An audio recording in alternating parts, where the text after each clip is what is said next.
তিবিয়ানাল লিকুল্লি শাই। একটা মানুষের জীবন পরিচালনার জন্য রান্নাঘর থেকে নিয়ে পার্লামেন্ট পর্যন্ত যা যা কিছু দরকার সব দিয়েছে কোরআনে উপরওয়ালা সরকার। কথা বলেন ঠিক না বেঠিক? সব দিয়েছে এই কোরআনের মধ্যে। এই কোরআন হলো আপনার আমার জীবনের সকল সমস্যার সমাধান। কোরআন হলো আপনার আমার জীবনের সকল রোগের ঔষধ। কথা বলেন ঠিক না বেঠিক? আল্লাহ তাআলা বলে, ওয়ানুনাজ্জিলু মিনাল কুরআনি মা হুয়া শিফাউ ওয়া রাহমাতুল লিল মুমিনিন। মুমিনের জন্য মহা চিকিৎসা হিসাবে আমি এই কোরআনকে নাজিল করেছি। আপনি যদি কোরআন থেকে যদি চিকিৎসা গ্রহণ করি, তাহলে আমার জীবনের সকল রোগ সকল সমস্যাগুলো দূর হয়ে যাবে। আজকে আপনি আমি কোরআনের চিকিৎসা থেকে দূরে, কোরআন থেকে দূরে। এই জন্য আজকে সমাজের মধ্যে শান্তি নাই, রাষ্ট্রের মধ্যে শান্তি নাই। যেদিকে যায় শুধু অন্যায়, অবিচার, জুলুম, অত্যাচার। কথা বলেন ঠিক না বেঠিক? এটার একমাত্র কারণ হলো কোরআনী চিকিৎসা থেকে আমরা দূরে। এক যুবক বাইক চালাইবার যায়া ব্রিজের উপরে অ্যাক্সিডেন্ট করেছে, দুর্ঘটনার শিকার হয়েছে, হাত পা ছিলে ফেলেছে। এইবার ডাক্তারের কাছে গেছে। ডাক্তার বলে কোনো সমস্যা নাই, একটা দামি পাওয়ারি একটা বিদেশি মলম আছে, মলমটা দিয়ে দিলাম। 1 সপ্তাহ যাইয়া যেই জায়গার মধ্যে ব্যথা পাইছ ওই জায়গার মধ্যে মালিশ করবা, দেখবা 1 সপ্তাহের মধ্যেই তোমার অসুস্থতা ভালো হয়ে যাবে। যুবক মলম নিয়ে চলে গেল। সে ব্রিজের মধ্যে দুর্ঘটনার শিকার হয়েছে, ব্রিজের মধ্যে ব্যথা পাইছে, সে মলম নিয়ে ব্রিজের মধ্যে মাখানো শুরু করে দিছে। 1 সপ্তাহ ভরা ব্রিজের মধ্যে মলম মাখাইলো, শরীরের মধ্যে না মাখাইয়া ব্রিজের মধ্যে মলম মাখাইছে। কোন তো শরীরের জখম কি বা তার ভালো হবে? শরীরের জখম ভালো হবে, রক্ত পড়া কি বন্ধ হবে? হবে না। 1 সপ্তাহ বড় ডাক্তারের কাছে যায় বলে, ও ডাক্তার সাহেব কি মলম দিলেন? 1 সপ্তাহ বড় মালিশ করলাম, আমার ক্ষত ছাড়ে না, আমার শরীর দিয়া রক্ত পড়া তো বন্ধ হয় না। এইবার ডাক্তার বলে, কোথায় মলম লাগাইছো? কই দেখি। এইবার বলে, এখানে কেন? আপনি তো বলেছেন ব্যথা পাইছি যেই জায়গায় মালিশ করি যেন যে সেই জায়গায়। আমি তো ব্রিজের মধ্যে ব্যথা পাইছি, 1 সপ্তাহ ব্রিজের মধ্যে মলম লাগাইছি। এইবার বলেন তো 1 সপ্তাহ না কিয়ামত পর্যন্ত যদি ব্রিজের মধ্যে মলম লাগাই তার শরীরের ক্ষত ভালো হবে কিনা? তার শরীরের ক্ষত ভালো হবে? কোনোদিন ভালো হওয়া সম্ভব না।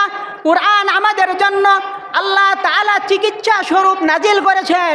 এই কোরআনের চিকিৎসা যতদিন আমরা গ্রহণ না করব, কোরআনকে সামনে রেখে যতদিন পর্যন্ত জিন্দিগি জীবনযাপন পরিচালনা না করব, ততদিন পর্যন্ত রাষ্ট্র থেকে, সমাজ থেকে অন্যায়, অবিচার, জুলুম, নির্যাতন কোনো দিন দূর হবে না। কথা বলেন ঠিক না বেঠিক? কোনোদিন দূর হবে না। এই রোগ বালাই কোনোদিন সমাজ থেকে, দেশ থেকে, রাষ্ট্র থেকে বিদায় হবে না। আজকে দেখেন রাত 12টার পরে যাত্রার প্যান্ডেলে নর্তকীর গায়ে একটা সুতার কাপড়ও থাকে না, ওই জায়গায় 144 জারি হয় না।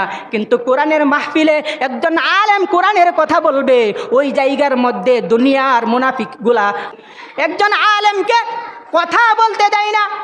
অথচ যাত্রার ময়দানে প্যান্ডেলে রাত 12টার পর নর্তকীর গায়ে একটা সুতার কাপড়ও থাকে না, ওখানে 144 জারি হয় না। কেমন দেশের মধ্যে আমরা বসবাস করি? কোরআন থেকে আমরা কত দূরে। এই জন্য কোরআন থেকে যতদিন চিকিৎসা গ্রহণ না করব, ততদিন পর্যন্ত আমাদের কোনো রোগ দূর হবে না। কথা বলেন ঠিক না বেঠিক? আলহামদুলিল্লাহ আলহামদুলিল্লাহ নাহমাদুহু ওয়া নাস্তাঈনুহু ওয়া নাস্তাগফিরুহু ওয়া নু'মিনু বিহি ওয়া নাতাওয়াক্কালু আলাইহি ওয়া নাউযু বিল্লাহি মিন শুরুরি আনফুসিনা ওয়া মিন সাইয়্যাতি আ'মালিনা। من يهده الله فلا مضل له ومن يضلله فلا هادي له ونشهد أن لا إله إلا الله وحده لا شريك له ونشهد أن سيدنا وسندنا وحبيبنا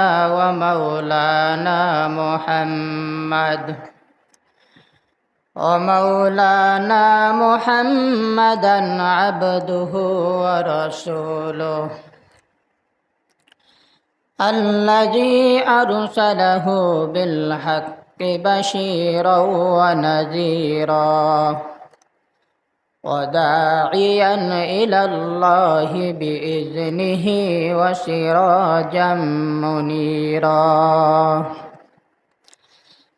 أما بعد، فقد قال الله تبارك وتعالى في كلامه المجيد وفرقانه الحميد: أعوذ بالله من الشيطان الرجيم. بسم الله الرحمن الرحيم. يوم تقلب وجوههم في النار يقولون يا ليتنا أطعنا الله وأطعنا الرسولا، وقالوا ربنا إنا أطعنا سادتنا وكبراءنا فأضلونا السبيلا، ربنا آتهم ضعفين من العذاب والعنهم لعنا كبيرا.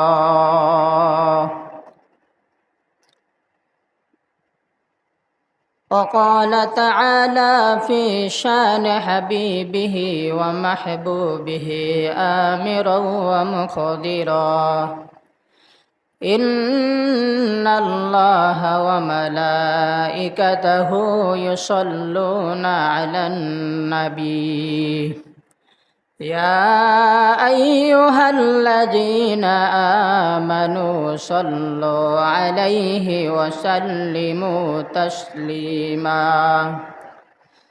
اللهم صل على محمد وعلى آل محمد كما صليت على إبراهيم وعلى آل إبراهيم إنك حميد مجيد. اللهم بارك على محمد وعلى آل محمد كما باركت على إبراهيم وعلى آل إبراهيم إنك حميد مجيد. بارك الله لنا في القرآن العظيم ونفعنا وإياكم بالآيات والذكر الحكيم، والحمد لله رب العالمين। الحمد لله। মহান আল্লাহ রব্বুল আলামিনের দরবারে অসংখ্য অগণিত শুকর যে মহান রব্বুল আলামিন জুমার দিন জুমার নামাজকে উদ্দেশ্য করিয়া দুনিয়ার বিভিন্ন কাজ কাম থেকে ফারেক করে হায়াতে বাঁচায় রেখে সুস্থ অবস্থায় আল্লাহ তাআলা আমাদেরকে তিনার ঘর মসজিদে আসার বসার তৌফিক দান করেছেন। এই জন্য আমরা সকলেই দিল থেকে জুড়ে সুরে কালিমাতুশ শুকর আদায় করি, বলি আলহামদুলিল্লাহ। বান্দা যখন নিয়ামত পেয়ে নিয়ামতের শুকর আদায় করবে, আল্লাহ তাআলা বান্দার প্রতি নিয়ামতকে আরো বৃদ্ধি করে যাবেন। বান্দা যখন নিয়ামত পেয়ে নিয়ামতের শুকর আদায় করবে না, বান্দার কাছ থেকে আল্লাহ তাআলা নিয়ামতকে ছিনাই নেবেন এবং কঠিন আযাবের ব্যবস্থা করবেন। এই জন্য আমরা সর্ব অবস্থায় যেখানে যে অবস্থাতেই থাকি না কেন, সর্বোপরি সর্ব অবস্থায় আল্লাহ তাআলার নিয়ামতের শুকর আদায় করা। আল্লাহ তাআলা এত এত নিয়ামত আমাদেরকে দান করেছেন, কিয়ামত পর্যন্ত যদি আল্লাহ তাআলার নিয়ামতের শুকর আদায় করি কোনোদিন শেষ হবে না। আল্লাহ তাআলা কালামে পাকের এক জায়গার মধ্যে বলেন, ওয়ালাউ আন্না মা ফিল আরদি মিন শাজারাতিন আকলাম ওয়াল বাহরু ইয়ামুদ্দুহু মিন বা'দিহি সাবআতু আবহুরিম মা নাফিদাত কালিমাতুল্লাহ ইন্নাল্লাহা আজিজুন হাকীম। আল্লাহ তাআলা বলেন, পৃথিবীর সকল গাছপালাগুলাকে যদি কলম বানানো হয় এবং পৃথিবীর সমস্ত পানিগুলা দিয়ে যদি 7 সমুদ্র এমনকি 13 নদীর পানি যদি একত্র করে সকল পানি দিয়ে যদি কলমের কালি বানানো হয় আর আল্লাহ তাআলার নিয়ামতের শুকর লেখা শুরু হয়, একদিন কলম শেষ হয়ে যাবে, কালি ফুরিয়ে যাবে, কিন্তু কোনোদিনও আল্লাহ তাআলার নিয়ামতের শুকর আদায় করা লেখা শেষ হবে না। সুবহানাল্লাহ। আল্লাহ তাআলা বলেন, ওয়া ইন তাউদ্দু নি'মাতাল্লাহি লা তুহসুহা ইন্নাল ইনসানা লাযালুমুন কাফফার। ওয়া ইন তাউদ্দু নি'মাতাল্লাহি লা তুহসুহা, যে নিয়ামত আমি তোমাদেরকে দিলাম এই নিয়ামত যদি তোমরা গণনা করতে থাকো, লা তুহসুহা, কোনোদিন শেষ করতে পারবে না। ইন্নাল ইনসানা লাযালুমুন কাফফার, নিশ্চয়ই মানুষ বড় অকৃতজ্ঞ। আল্লাহ তাআলা আবার বলতেছে, নিশ্চয়ই মানুষ বড় অকৃতজ্ঞ। এত এত নিয়ামত তাকে দিলাম, নিয়ামতের শুকর আদায় করে না, তো মানুষ বড় অকৃতজ্ঞ। সম্মানিত হাজিরিন, কোরআনুল কারীম থেকে যে আয়াত তিলাওয়াত করেছি এই আয়াতকে সামনে রেখে যতটুকু সময় পাই অল্প কিছু কথাবার্তা বলার চেষ্টা করব। আল্লাহ তাআলা যেন আমাকে আমলের নিয়তে বলা এবং আপনাদেরকে আমলের নিয়তে শোনার তৌফিক দান করেন। সকলে বলে আমিন। আজকে আমরা আলোচনা করব জাহান্নামীদের পরকালীন অবস্থা সম্পর্কে এবং জান্নাতীদের পরকালীন অবস্থা সম্পর্কে আজকে আমরা আলোচনা করব। সর্বপ্রথম আলোচনা করব জাহান্নামী ব্যক্তিদের সম্পর্কে। জাহান্নামী ব্যক্তিদের অবস্থাটা পরকালে কি হবে। জাহান্নামীদের সম্পর্কে আল্লাহ তাআলা সূরা আহজাবের এক জায়গার মধ্যে বলেন, ইয়াউমা তুকাল্লাবু ওয়ুজুহুহুম ফিন্নার, ওই দিন জাহান্নামী ব্যক্তিদেরকে জাহান্নামের আগুন দিয়ে তাদেরকে এমনভাবে পোড়ানো হবে, জাহান্নামের আগুন তাদের চেহারাকে পুড়িয়ে একবারে উলটপালট করে দেবে, চেহারা চেনা যাবে না, বোঝা যাবে না। জাহান্নামের আগুন তাদের মুখটাকে বিকৃতি করে ফেলবে। আল্লাহ তাআলা কুরআনুল কারীমের আরেক জায়গার মধ্যে বলেন, তালফাহু উজুহাহুমুন নার ওয়া হুম ফিহা কালিহুন। জাহান্নামের আগুন তাদেরকে এমনভাবে পুড়বে, তাদের মুখমণ্ডলকে একবারে চেহারা বিকৃতি করে দেবে, চেহারা চেনা যাবে না। জাহান্নামের আগুন বড় শক্ত আগুন। জাহান্নামের আগুন দুনিয়ার কোনো সামান্য আগুন নয়। আল্লাহ তাআলা দুনিয়াতে যে আগুন আমাদেরকে দিয়েছেন এই আগুনকে আমরা ভালো হিসেবে জানি না মন্দ হিসেবে জানি। আগুন কিছু কিছু ক্ষেত্রে দেখা যায় ভালো, আবার কিছু কিছু ক্ষেত্রে দেখা যায় আগুন খারাপ। এই আগুন দিয়ে সুতা তৈরি হয়, এই আগুন দিয়ে আপনার আমার পরিধানের কাপড় তৈরি হয়, এই আগুন দিয়ে আপনার আমার বাড়ির ভাত রান্না হয়। এই দিক দিয়া আগুন হলো ভালো। আবার এই আগুন যদি আপনার বাড়িতে খেরের পাড়ার মধ্যে যদি লেগে যায়, এই আগুন যদি আপনার ঘর বাড়ির মধ্যে লেগে যায়, এই আগুন যদি মিল ফ্যাক্টরির মধ্যে গার্মেন্টসের মধ্যে যদি লেগে যায়, মুহূর্তের মধ্যে আগুন জ্বালিয়ে পুড়ে সব শেষ করে দিবে, একটু চিন্তাও করবে না। কথা বলেন ঠিক না বেঠিক? এই দিক দিয়ে আগুন বড় ভয়ঙ্কর। দুনিয়ার এই আগুন থেকে আমাদেরকে পরকালের আগুনের ব্যাপারে শিক্ষা নিতে হবে, জাহান্নামের আগুনের ব্যাপারে শিক্ষা নিতে হবে। শিক্ষা নিতে হবে হযরত রাবিয়া বসরির মতো। আল্লাহর বান্দি হযরত রাবিয়া বসরি একটা মোমবাতির মধ্যে আগুন জ্বালাইয়া আগুনের উপরে কিছুক্ষণ হাতটা ধরে রাখার পর যখন আর সহ্য করতে পারে না, আগুনের তীব্র যন্ত্রণা যখন আর সহ্য করতে পারে না, এইবার হাতটা উপরের দিকে তুলে আল্লাহকে ডাক দিয়া বলে, আল্লাহ, দুনিয়ার এই সামান্য মোমবাতির আগুনের তাপ যদি আমি সহ্য করতে না পারি, দুনিয়ার এই সামান্য মোমবাতির আগুন যদি আমাকে ছাড় না দেয়, জাহান্নামের আগুন তুমি হাজারকে হাজার বছর জ্বালাইয়া সাদা থেকে লাল বানাইছ, লাল থেকে কালো বানাইছ, ওই আগুনের মধ্যে তুমি যদি আমি রাবিয়ারে দাও, আল্লাহ, এই জাহান্নামের আগুন মাবুদ আমি রাবিয়া সহ্য করতে পারবো না। ও আল্লাহ, এই জাহান্নামের আগুন থেকে তুমি আমারে মুক্তি দাও। হাদিসে কুদসি থেকে আপনাদেরকে একটা ঘটনা শোনাই দেই। জাহান্নামী ব্যক্তি জাহান্নামের আগুনের মধ্যে জ্বলতে থাকবে আর আল্লাহ তাআলাকে ডাকতে থাকবে, আল্লাহ, আমারে তুমি এই জাহান্নামের আগুন থেকে মুক্তি দাও। এইভাবে প্রতিদিন প্রার্থনা করতে থাকবে।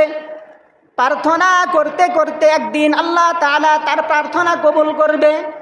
ওই জাহান্নামী ব্যক্তির বক্তব্যটা হবে এরকম, আল্লাহ, আর কতদিন এই জাহান্নামের আগুনের মধ্যে জ্বলবো মাবুদ?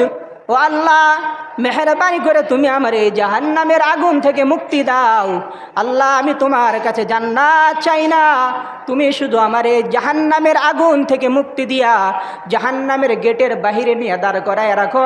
আল্লাহ, আমি তোমার কাছে জান্নাত চাই না।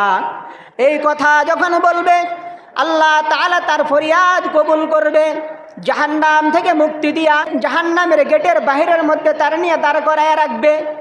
কোথা থেকে যেন একটা বাতাস আইসা তার শরীরকে ছুঁয়ে যাবে। এই যে জাহান্নামের আগুনে পুড়ে শরীরটা কয়লা হয়ে গেছে, বাতাস যখন তার গায়ের মধ্যে লাগবে, শরীরটা তার আবার সতেজ হয়ে যাবে, আগের মতো সবুজ হয়ে যাবে। সুবহানাল্লাহ! এত সুন্দর একটা বাতাস কোথা থেকে আসবে? এইবার জাহান্নামী ব্যক্তি আল্লাহ তাআলার কাছে যে ওয়াদা দিয়েছিল, আল্লাহ, তোমার কাছে জান্নাত চাই না, শুধু জাহান্নামের বাহিরে আমাকে গেটের বাহিরে দাঁড় করায় রাখো। এইবার যখন বাতাস এসে যখন তার শরীর পাল্টে দেবে, চেহারা পাল্টে দিবে, এইবার সে তার ফরিয়াদ ভুলে, পূর্বের ওয়াদা ভুলে আল্লাহর কাছে ফরিয়াদ করবে, আল্লাহ, তোমার কাছে শেষ একটা ফরিয়াদ, আল্লাহ, যেহেতু মেহেরবানি করে জাহান্নাম থেকে মুক্তি দিয়া জাহান্নামের বাহিরে নিয়ে আসছো, কোথা থেকে এত সুন্দর বাতাস আসলো, আল্লাহ, ওই জায়গাটার মধ্যে তুমি আমার একটু নিয়ে যাও, এটাই তোমার কাছে আমার শেষ দরখাস্ত। আল্লাহ তাআলা ফেরেশতাকে বলবে, ফেরেশতারা রে, আমার এই বান্দারে ওখানে নিয়ে যাও। বান্দা যখন ওখানে যাবে, যা দেখবে কি সুন্দর ফুলের বাগান। এইবার জাহান্নামী ফেরেশতাদেরকে বলবে, ভাই, এগুলা কি? এইবার ফেরেশতারা বলবে, জান্নাতে যাওয়ার আগে, ঢোকার আগে এমন অনেক সুন্দর সুন্দর বিউটিফুল বাগান আছে। সুবহানাল্লাহ! এত সুন্দর বাগান দেখা এইবার জাহান্নামী তার পূর্বের ওয়াদাও বলে যাবে। এইবার আল্লাহকে বলবে, আল্লাহ, মেহেরবানি করে যেহেতু জাহান্নাম থেকে মুক্তি দিয়েছ, চেহারা যখন পাল্টে দিয়েছ, বাতাস পর্যন্ত নিয়ে এসেছ, আল্লাহ, যেই সুন্দর জান্নাত তুমি তৈরি করেছ, তোমার ওই জান্নাতের ভিতরে আমি যাইতে চাই না, শুধু জান্নাতের গেটটার কাছে আমার নিয়ে দাঁড় করায় রাখো, আমি শুধু তোমার জান্নাতের গেটটা একটু নজর দিয়া দেখবো। সুবহানাল্লাহ! এইবার আল্লাহ তাআলা ফেরেশতাকে বলবে, ফেরেশতারা রে, আমার এই বান্দারে জান্নাতের গেটের কাছে নিয়ে যাও। যখন জান্নাতের গেটের কাছে নিয়ে যাবে, এইবার বান্দা তার পূর্বের দেওয়া ওয়াদাও ভুলে যাবে। এইবার বলবে, আল্লাহ, তোমার কাছে শেষ আরেকটা দরখাস্ত, মেহেরবানি করে যেহেতু জাহান্নাম থেকে মুক্তি দিছ, বাতাস পর্যন্ত নিয়ে এসেছ, শরীরের চেহারা যেহেতু পাল্টে দিয়েছ, আয় আল্লাহ, জান্নাতের গেট পর্যন্ত যেহেতু নিয়ে এসেছ, আল্লাহ, জান্নাতের গেটটা একটু খুলে দাও, আমি জান্নাতের ভিতরে ঢুইকা শুধু তোমার জান্নাতটা একটু দেখতে চাই। আল্লাহ, থাকবো না, চলে আসবো, জান্নাতের ভিতরে থাকবো না, চলে আসবো। এইবার আল্লাহ তাআলা ফেরেশতাকে ডাক দিয়া বলবে, ফেরেশতারা রে, আমার বান্দার জন্য জান্নাতের গেট খুলে দাও, আমার বান্দাকে জান্নাতের ভিতরে প্রবেশ করাও। এইবার বান্দা যখন জান্নাতের ভিতরে প্রবেশ করবে, দেখবে এত নাজ নিয়ামত, এত সুন্দর কারুকার্য, এত সুন্দর জান্নাত আল্লাহ তাআলা তৈরি করেছেন।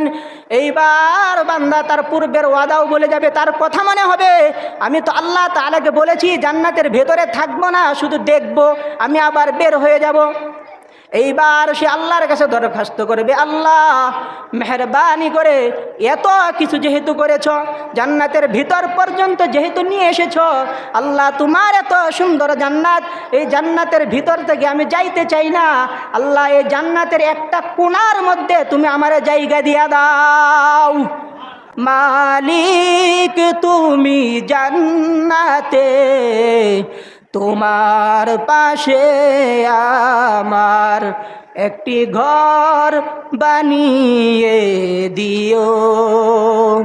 মালিক তুমি জান্নাতে, তোমার পাশে আমার একটি ঘর বানিয়ে দিও, একটি ঘর বানিয়ে দিও। এইবার জাহান্নামী বলবে, আল্লাহ এত সুন্দর জান্নাত থেকে আমি বের হতে চাই না, আল্লাহ মেহেরবানি করে তোমার এত বিশাল জান্নাতের একটা কোণার মধ্যে আমার একটু জায়গা দিয়া দাও। আল্লাহ মেহেরবানি করে এই জান্নাত থেকে তুমি আমারে বের করে দিও না। এইবার আল্লাহ তাআলা ডাক দিয়া বলবে, বান্দারে, জান্নাতের শুধু একটা কোণা নয়, যেই দুনিয়ার মধ্যে তুমি বসবাস করতা, ওই দুনিয়ার মতো 10 দুনিয়া দিয়া আমি আজকের এই দিনে তোমার একটা জান্নাত দিয়া দিলাম। সুবহানাল্লাহ। সম্মানিত হাজিরিন, আল্লাহ তাআলা এই কথা বলেন, ইয়াউমা তুকাল্লাবু উজুহুহুম ফিন্নার, যেই দিন জাহান্নামীদেরকে জাহান্নামের আগুন দিয়ে তাদের মুখ পুড়ে উলট পালট করে ফেলা হবে, চেহারা বোঝা যাবে না। এমন নির্মম শাস্তি যখন জাহান্নামের ভিতরে যখন তাদেরকে দেওয়া হবে, ওই মানুষগুলা জাহান্নামের আগুনের মধ্যে জ্বলতে থাকবে আর বলতে থাকবে।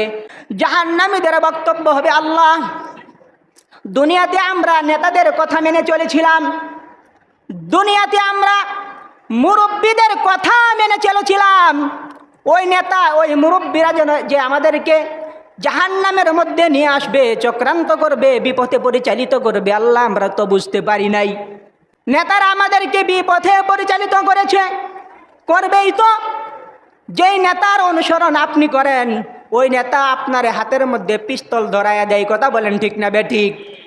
ওই নেতা অন্যায়ভাবে জোরপূর্বক একজন মানুষকে হত্যা করতে বলে, ওই নেতা হোটেলের মধ্যে নারী দিয়ে মদের বোতল দিয়ে আপনাকে বলে, শিষ্য খাও দাও ফুর্তি করো, যা ইচ্ছা মজা মাস্তি করো, কথা বলে কি বলে না?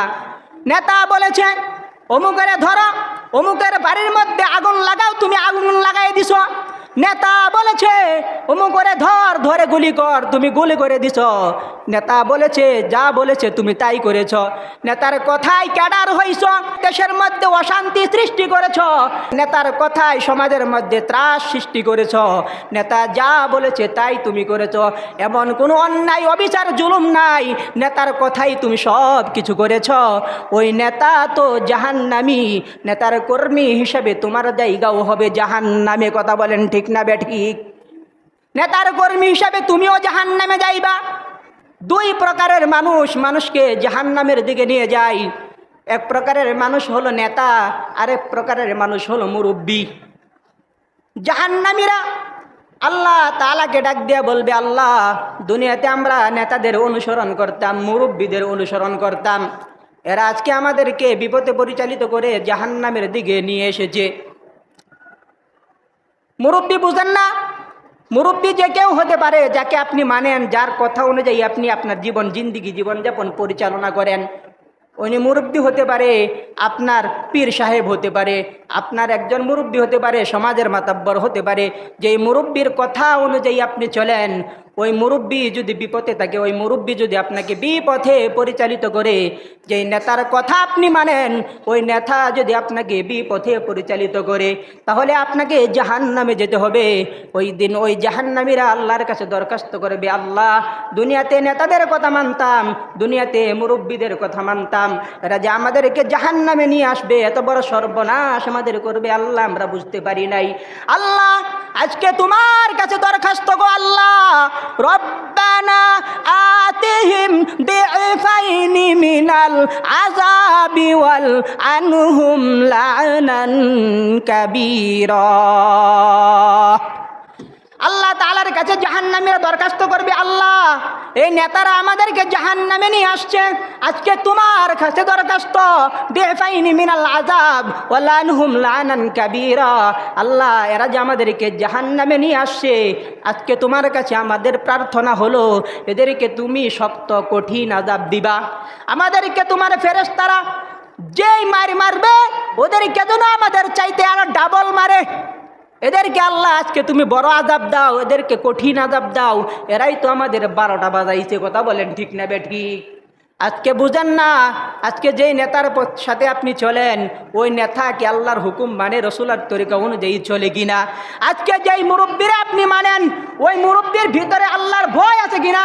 ওই মুরব্বী কি আসলে আল্লাহকে ভয় করে না ভণ্ড মুরব্বী?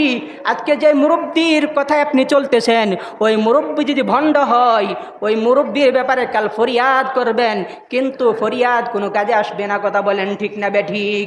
নেতা যদি ভালো হয়, নেতা যদি নামাজি হয় আপনাকেও বলবে আপনিও নামাজি হ। নেতা যদি ভালো হয় আপনাকেও ভালো হতে হবে। আর মুরব্বী যদি ভালো হয়, মুরব্বী যদি নামাজি হয়, তাকওয়াওয়ালা হয়, পরহেজগারওয়ালা হয়, মুরব্বী বলবে আমি মুরব্বী মানুষ, আমি ভালো মানুষ, তোমাকেও ভালো হতে হবে। আমি নামাজি মানুষ, তোমাকেও নামাজ পড়তে হবে। আমি মুরব্বী মানুষ, ভালো মানুষ, ভদ্র মানুষ, আমার সাথে যদি তুমি চলাফেরা করতে চাও, উঠতে চাও, বসতে চাও, তাহলে সকল অন্যায় অপরাধ জুলুম দুর্নীতি রাহাজানি মদ গাঁজা যা কিছু আছে সমস্ত অন্যায় অবিচার তোমাকে ছাড়তে হবে, কথা বলেন ঠিক না বেঠিক? মুরব্বী যদি এমন হয় তাহলে ওই মুরব্বীর অনুসরণ করলে পরে আপনাকে আর জাহান্নামে যাওয়া লাগবে না। আর মুরব্বী যদি হাতের মধ্যে গাঁজা ধরায় দিয়া যদি বলে টান দে মজা পাবি, ওই মুরব্বীর অনুসরণ করলে পরে জাহান্নামে যাওয়া লাগবে, কথা বলেন ঠিক না বেঠিক? এমন বহুত মুরব্বী আছে, মুরব্বীর কাছে যাওয়ার পর গাঁজা নিয়ে ফিরে, কথা বলেন ঠিক না বেঠিক? গাঁজা নিয়ে ফিরে, আগে একটা বিড়িও খাইতো না আর এখন গাঁজা খায়। এমন মুরব্বীর কাছে গেছে, আগে মসজিদে আইসা 2-3 ওয়াক্ত নামাজ পড়তো, এইবার মুরব্বীর কাছ থেকে আইসা বলে নামাজের পত নামাজ একবার পড়লেই চলে, কথা বলেন ঠিক না বেঠিক? বলে কি বলে না? এই সমস্ত মুরব্বীর আন্ডারে যারা পইরা যাইবা, ভালো করে কান খুনে শুনে রাখো, কাল কিয়ামতের মাঠে ওই সমস্ত মুরব্বীদের ব্যাপারে আল্লাহর কাছে ফরিয়াদ করবা, কোনো কাজে আসবে না, কথা বলেন ঠিক না বেঠিক? আপনারা মনে করতে পারেন হুজুরে মনে হয় আর ওয়াজ খুঁজে পাই নাই, নেতার মুরব্বীর কথা আজকে ধরছে। এ ভাই, ওয়াজ কিন্তু আমি বাড়ি থেকে বানাই আনি নাই, কোরআনের আয়াত কিন্তু বাড়ি থেকে বানানোর জিনিস না, আল্লাহ তাআলার কোরআনের আয়াত, কথা বলেন ঠিক না বেঠিক? সূরা আহজাবের 67 নম্বর আয়াতে আল্লাহ তাআলা এই কথা বলেন, তারা কাল কিয়ামতের মাঠে আল্লাহর কাছে ফরিয়াদ করবে নেতার ব্যাপারে, মুরব্বীদের ব্যাপারে। আপনি আমি মনে করি কোরআনের মধ্যে সব কিছু নাই, কিছু মনে হয় নাই, কিন্তু আসলে আপনার আমার মাথার মধ্যে কিছু নাই, কোরআনেই সব কিছু আছে, কথা বলেন ঠিক না বেঠিক? তিবিয়ানাল লিকুল্লি শাই, একটা মানুষের জীবন পরিচালনার জন্য রান্নাঘর থেকে নিয়ে পার্লামেন্ট পর্যন্ত যা যা কিছু দরকার সব দিয়েছে কোরআনে উপরওয়ালা সরকার, কথা বলেন ঠিক না বেঠিক? সব দিয়েছে এই কোরআনের মধ্যে।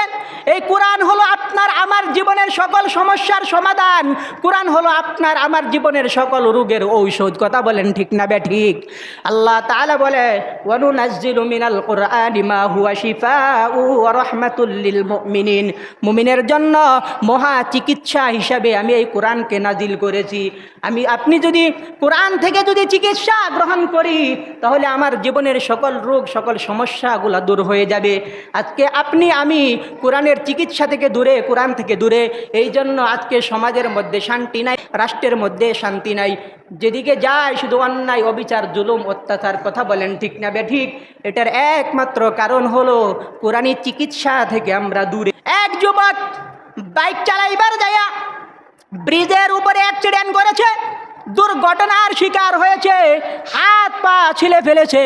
এইবার ডাক্তারের কাছে গেছে, ডাক্তার বলে কোনো সমস্যা নাই, একটা দামি পাওয়ারই একটা বিদেশি মলম আছে, মলমটা দিয়ে দিলাম, 1 সপ্তাহ যাইয়া যেই জায়গার মধ্যে ব্যথা পাইছো ওই জায়গার মধ্যে মালিশ করবা, দেখবা 1 সপ্তাহের মধ্যেই তোমার অসুস্থতা ভালো হয়ে যাবে।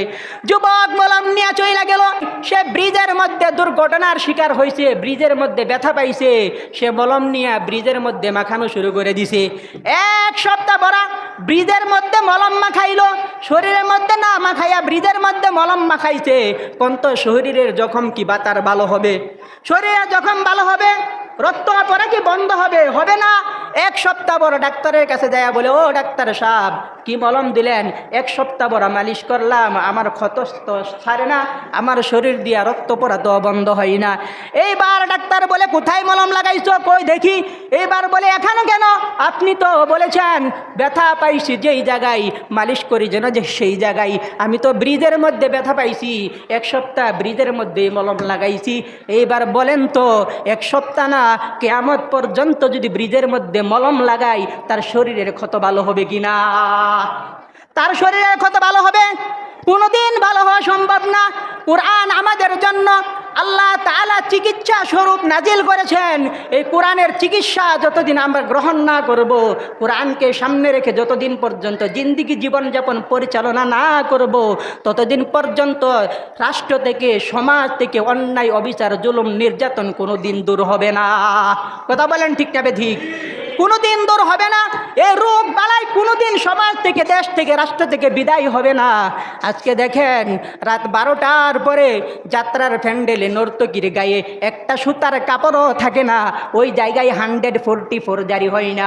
কিন্তু কোরআনের মাহফিলে একজন আলেম কোরআনের কথা বলবে, ওই জায়গার মধ্যে দুনিয়ার মুনাফিকগুলা একজন আলেমকে কথা বলতে দেয় না। অথচ যাত্রার ময়দানে প্যান্ডেলে রাত 12টার পর নর্তকীর গায়ে একটা সুতার কাপড়ও থাকে না, ওখানে 144 জারি হয় না। কেমন দেশের মধ্যে আমরা বসবাস করি? কোরআন থেকে আমরা কত দূরে। এই জন্য কোরআন থেকে যতদিন চিকিৎসা গ্রহণ না করব, ততদিন পর্যন্ত আমাদের কোনো রোগ দূর হবে না। কথা বলেন ঠিক না বেঠিক? কোনোদিন দূর হবে না।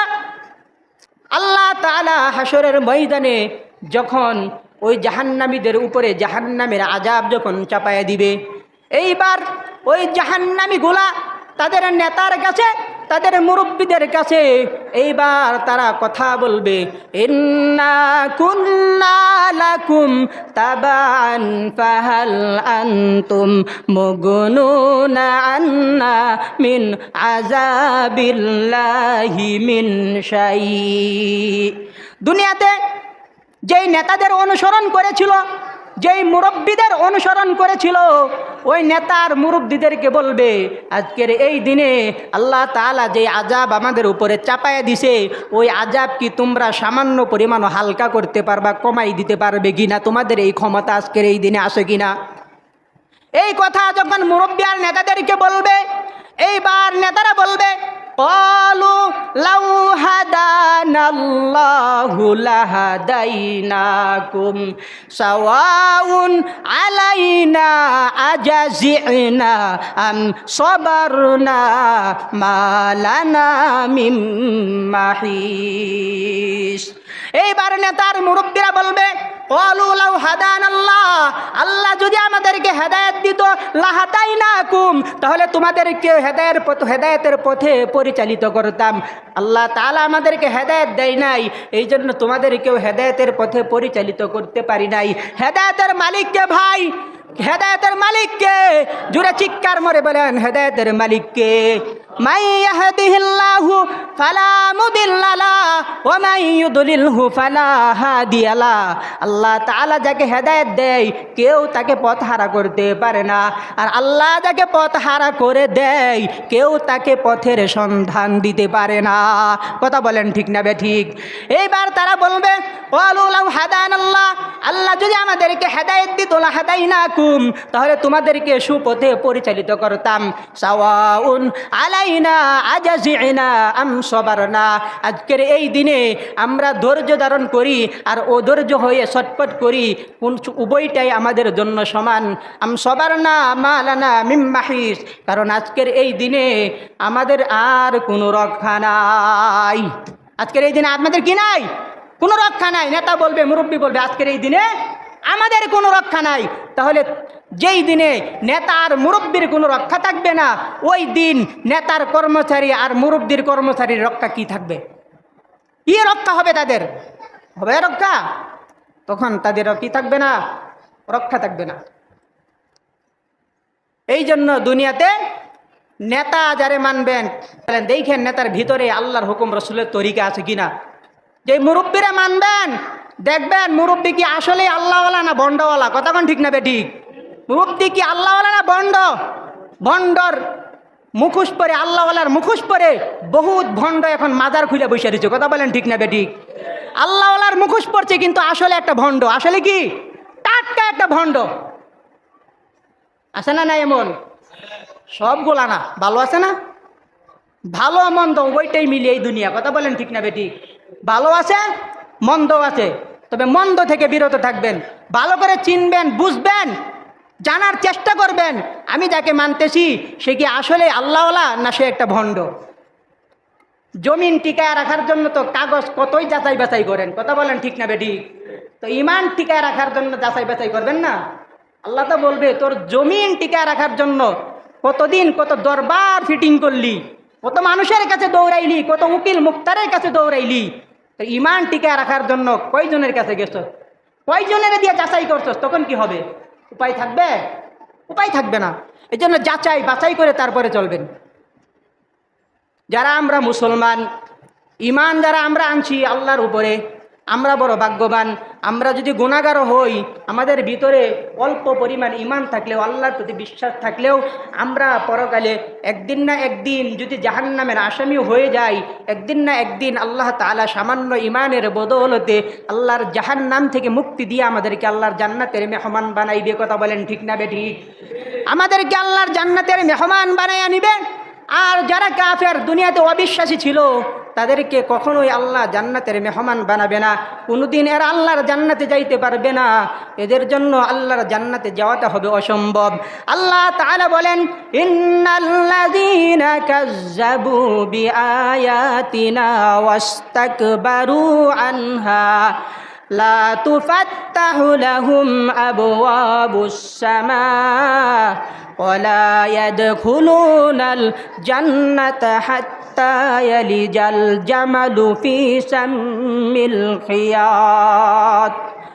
আল্লাহ তাআলা বলেন, নিশ্চয় যারা আমি আল্লাহর আয়াতকে অস্বীকার করবে, অহংকার করে মুখ ফিরিয়ে নিবে, লা তুফাত্তাহু লাহুম আবওয়াবুস সামা, আসমানের দরজাগুলা তাদের জন্য খুলে দেওয়া হবে না। ওয়ালা ইয়াদখুলুনাল জান্নাহ, ততক্ষণ পর্যন্ত, ততদিন পর্যন্ত তারা জান্নাতে যাইতে পারবে না। জান্নাতে যাওয়াটা তাদের জন্য এমন অসম্ভব হয়ে যাবে, হাত্তা ইয়ালিজাল জামালু ফি সাম্মিল খিয়াত, সুয়ের ছিদ্র দিয়া যেই রকমভাবে একটা উট প্রবেশ করানো অসম্ভব, ওই কাফেরদের জন্য, অবিশ্বাসীদের জন্য আল্লাহর জান্নাতে যাওয়াটা ঠিক এমনই অসম্ভব। সুয়ের যে ছিদ্র আছে, এই ছিদ্র দিয়ে কি উট যাইব? উট প্রবেশ করানো যাবে? অসম্ভব না। তো আল্লাহ বলে কাফেরদের জন্য, অবিশ্বাসীদের জন্য আল্লাহর জান্নাতে যাওয়াটা ঠিক এমনই অসম্ভব। আমরা যারা দুনিয়াতে আছি, দুনিয়াতে যে যে হালতে জিন্দিগি জীবনযাপন করতেছি, মুসলমান যে, মুমিন ইমানদার যে, সে কষ্টের সাথে দুনিয়ার জিন্দিগি জীবনযাপন করবে, এটাই স্বাভাবিক। আর যে কাফের অবিশ্বাসী, সে হাসি খুশিতে বেহেশতের মতো দুনিয়াতে জীবনযাপন করবে, এটাই স্বাভাবিক। আল্লাহর রসুল বলেন, আদ দুনিয়া সিজনুল মুমিন ওয়া জান্নাতুল কাফির, দুনিয়া মুমিনের জন্য জেলখানা আর কাফেরের জন্য হইল বেহেশতখানা। জেলখানার মধ্যে মানুষ চিরজীবন থাকে না, আর একটা মানুষ যখন জেলখানাতে বের হয়ে যায় তখন তার জন্য সুখ, তখন তার জন্য শান্তি। কথা বলেন ঠিক না বেঠিক? দুনিয়ার এই জেলখানা থেকে মুমিন যখন বের হয়ে যখন পরকালে চলে যাবে, তখন হবে তার জন্য আসল শান্তি। কথা বলেন ঠিক না বেঠিক? কাফেরেরা যখন জাহান্নামে যাবে, মুমিন যখন জান্নাতের মধ্যে চলে যাবে, এই দুই শ্রেণীর মানুষকে আল্লাহ ডাক দিয়া বলবে, কাফেরদেরকে বলবে, ও কাফেরের দল, দুনিয়াতে কেমন সুখ শান্তিতে জীবনযাপন করেছিলা? এইবার কাফেরেরা বলবে, আল্লাহ, দুনিয়াতে যেই সুখে শান্তিতে জীবনযাপন করেছিলাম, আজকে জাহান্নামে আইসা দুনিয়ার সুখ শান্তি সব কিছু আমাদের মাটি হয়ে গেছে। দুনিয়ার সুখ শান্তি কোনো সুখ শান্তি ছিল না, তোমার এই আযাবের মধ্যে পড়ে আজকে সব কিছু ভুলে গেছি। এইবার জান্নাতীদেরকে ডাক দেয়া বলবে, ও জান্নাতীরা, দুনিয়াতে কেমন কষ্টে জীবনযাপন করেছিলা? এইবার জান্নাতীরা বলবে, আল্লাহ, দুনিয়াতে যেমনই কষ্টে জীবনযাপন করেছিলাম, আল্লাহ, আজকে তোমার এই আরামের জান্নাত পাইয়া দুনিয়ার সব কষ্ট আমরা ভুলে গেছি। সুবহানাল্লাহ। দুনিয়ার কষ্ট আমাদের কাছে কোনো কষ্টই নাই। এ ভাই, দুনিয়ার কষ্ট কোনো কষ্ট না, আখিরাতের কষ্টই হলো আসল কষ্ট। এ ভাই, দুনিয়ার সুখ কোনো সুখ না, আখিরাতের সুখেই হইলো আসল সুখ। কথা বলেন ঠিক না বেঠিক? জান্নাতি ব্যক্তিরা যখন জান্নাতের মধ্যে যখন ঢুকবে, জান্নাতি ব্যক্তিদের অন্তর থেকে যত দুঃখ, যত কষ্ট, যত ব্যথা, যত যাতনা ছিল, সব কিছু আল্লাহ তাআলা বের করে দেবে। ওয়ানাযা'না মা ফি সুদুরিহিম মিন গিল্লিন তাজরি মিন তাহতিহিমুল আনহার। জান্নাতীদের অন্তর থেকে সব দুঃখ কষ্ট আল্লাহ বের করে দিবে, তাদের পাদদেশে নহর মালা প্রবাহিত করে দেবে। আর জান্নাতীরা বলবে, ওয়াকালুল হামদুলিল্লাহিল্লাযী হাদানা লিহাযা। আল্লাহর শুকরিয়া আদায় করবে আর বলবে, আল্লাহ তাআলার শুকর যে আল্লাহ তাআলা আমাদেরকে হেদায়েত দিয়ে এই পর্যন্ত পৌঁছে দিয়েছেন। ওমা কুন্না লিনাহতাদিয়া লাউলা আন হাদানাল্লাহ। আল্লাহ যদি আমাদেরকে হেদায়েত না দিতেন, তাহলে আমরা হেদায়েত পাইতাম না। কথা বলেন ঠিক না বেঠিক? লাকাদ জাআত রুসুলু রাব্বিনা বিল হক। আল্লাহর রসুল আমাদের কাছে সত্য কথা নিয়ে এসেছিলেন। এইবার আল্লাহ তাআলা ডাক দিয়ে বলবে, ওয়ানুদু আনতিল কুমুল জান্নাহ। বান্দারে, এই হলো তোমার জান্নাত, এই হলো তোমার জান্নাত। উরিস্তুমুহা বিমা কুনতুম তা'মালুন। তোমার কর্মের প্রতিদানে তোমার প্রতি সন্তুষ্ট হইয়া আজকে এই জান্নাতের মালিক আমি তোমাদেরকে বানায়া দিলাম। সুবহানাল্লাহ। আমাদের কর্মের প্রতিদানে সন্তুষ্ট হয়ে আল্লাহ কি করব? আমাদেরকে জান্নাত দিব। আমাদের কর্মে যদি আল্লাহ তাআলা যদি সন্তুষ্ট না হয়, আমরা যেভাবে জিন্দেগি জীবন যাপন করি, আল্লাহর হুকুমের উল্টা চলি, রসুলের তরিকার উল্টা চলি, এই উল্টা চললে পরে আল্লাহ তাআলাও আমাদের প্রতি সন্তুষ্ট হবেন না, আল্লাহর রসুলও আমাদের প্রতি কি হবেন না? সন্তুষ্ট হবেন না। যদিও সামান্য বিশ্বাস ভিতরে থাকার কারণেও একদিন না একদিন জাহান্নাম থেকে মুক্তি পেয়ে আল্লাহর জান্নাতের মেহমান হব, কিন্তু জাহান্নামে যে কতদিন জ্বলতে হবে তার তো কোনো হিসাব নাই। কথা বলেন ঠিক না বেঠিক? জাহান্নামে তো যাইতে হবে। জাহান্নামের আগুন 1 সেকেন্ড সহ্য করার ক্ষমতা আমাদের কারো নাই। দুনিয়ার আগুন যেহেতু সহ্য করতে পারি না, তো জাহান্নামের আগুন কীভাবে সহ্য করব? এই জন্য আসেন, আজকে থেকে আমরা আমাদের পথ বদলাই, আল্লাহর হুকুম মানি, রসুলের তরিকা অনুযায়ী চলি। আজকে খারাপ কাজগুলা, গুনার কাজগুলা, এগুলো আমরা সবাই ছেড়ে দিই। পারবো না ইনশাল্লাহ? আল্লাহ তাআলা আমাদেরকে কবুল করে সকলে বলে আমিন। ওয়া আখিরু দাওয়ানা আলহামদুলিল্লাহি রাব্বিল আলামিন।